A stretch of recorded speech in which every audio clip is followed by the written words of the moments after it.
time to take a look at McKinney Boyd Broncos wrestling. I'm joined by their head coach, Dave Clayton. And Coach, last year was a good year for your squad. You had a state champion in Alex Miner who's returning this year. And then you've got now a big senior class that really a lot of them have good chances to go to state and do well in that tournament. Yeah, I think so. We have goals set, but ultimately we're just going to have to, everyone's going to have to wrestle hard, and hopefully we can sneak in.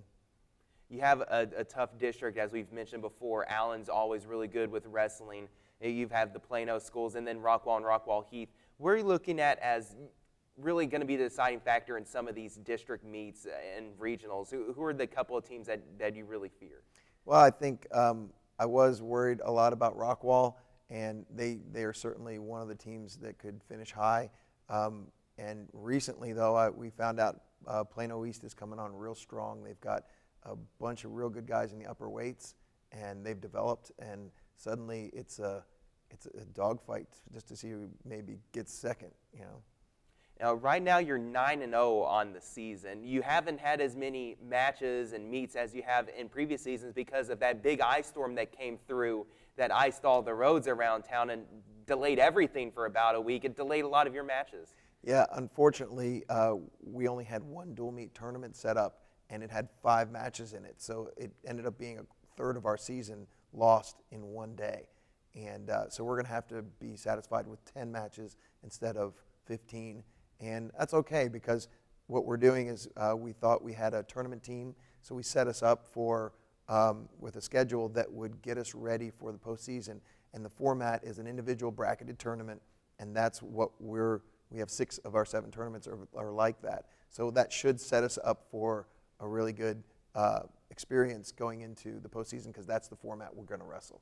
And there's pros and cons to having a lighter schedule than in years past, because on one hand, you don't get as much experience, but on the other hand, you're fresh going into the meets that, you know, you could get some nicks and banes up otherwise. Yeah, in the past, I think maybe we wrestled too much, and it showed late in the season. Like the last weekend, we started to, the nicks and bruises and everything caught up to us.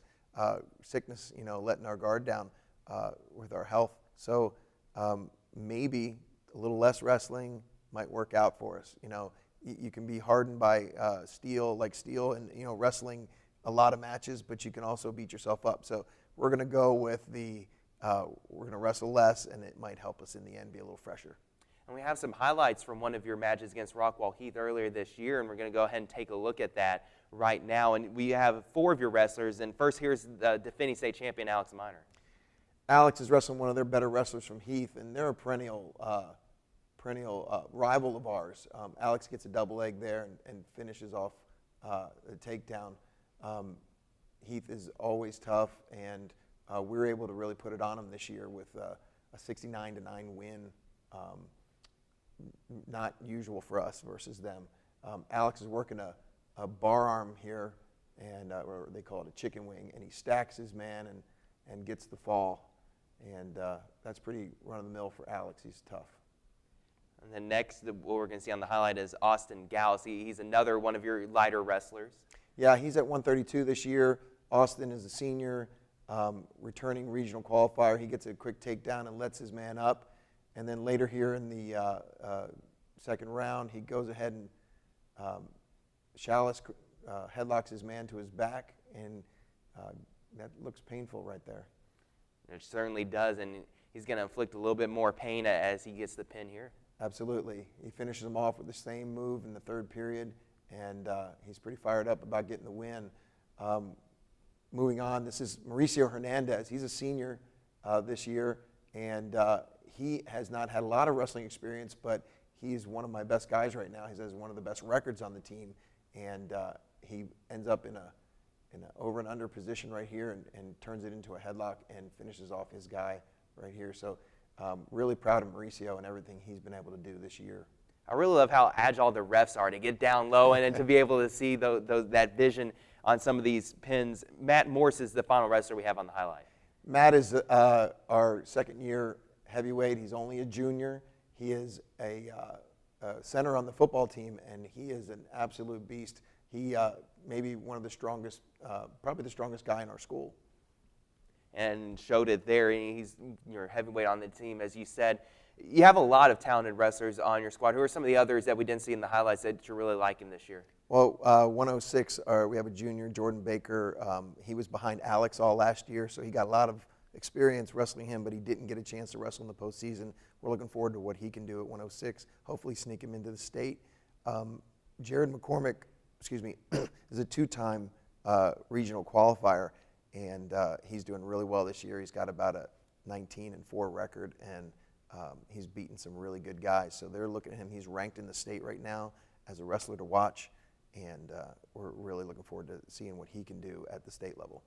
I also know another one of your guys that you like is Kyle Seamus, who has some good competition coming up this week when you wrestle McKinney on Thursday in Leyden-Lyle. What do you see about that matchup, how it's going to play out?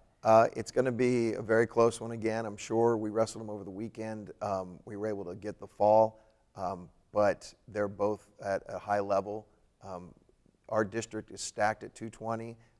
Kyle, only a junior, was 30-5 last year, and he's lost to two guys that are ranked in the state right now. One of them was over the weekend. He lost 3-2 to the number 2 guy in the state. So he's right there with the competition. Unfortunately, our district and our region are really stacked at that weight class. If he gets through to states, he will most likely place because we have the best guys in the state right here at 220. I also wanted to talk a little more about Alex Miner. He moved up a weight classification. He was the champion in the state at 106 last year. Now, him and most of his competition also moving up to 113. How do you see it's going to be pretty much the same competition he's going to face last year, going to be his tough competition this year? Well, he's going to get a couple guys that stayed there and didn't get any bigger, but I think most of his competition is going to come from wrestlers that have moved up with him from 106 and have improved. The wrestler from Allen is Howard Smith. He's a super strong, very athletic kid that we beat 3 times last year by very close margins. That was a great thing for Alex to be able to do, but we're going to have to run into him again, most likely 3 times, headed to another state title. And one thing I want to ask you before I let you go is about the districting in wrestling, because not all schools have wrestling programs, and you're stacked with, of course, the 2 Rockwall schools with the Allens and the Planos, and you're pretty fortunate that all of your schools are in the general area that you don't have to travel far. I remember there's one district where there's an Amarillo and the Lubbock school paired with Weatherford and Midlothian, that they're in the same district and they have that travel conflict. Right. Is it sometimes hard for some of these wrestling schools, to get these matches in and to be able to district it to where, you have the competition where they don't have to travel so far? Well, they allow the coaches to create their own schedule. We have a scheduling meeting. So when you go to the meeting, you can get other coaches to come to you maybe, or you can go to them, but we're not required to wrestle everybody in our district. So you do what you can, you get the best matches for your wrestlers, and then hopefully when you go into district that you've seen, if not that wrestler, then somebody that wrestled that wrestler, and you have a common opponent to base your seeds off of.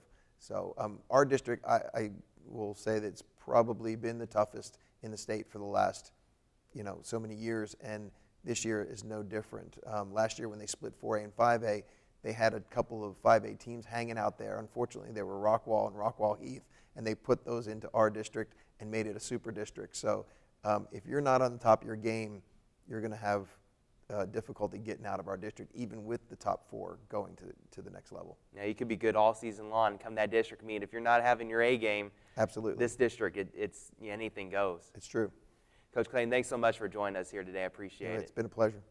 McKinney Boyd has a good squad this year, and they're looking to get several wrestlers into regionals and to the state meet. Alex Miner looking to win another state title, for instance, but they've got tough competition. Allen, of course, is always one of the top wrestling schools, along with some of the Plano schools, McKinney, as well as Rockwall and Rockwall Heath. But it's a good squad for the Broncos this year as they look to once again get several wrestlers deep into the postseason.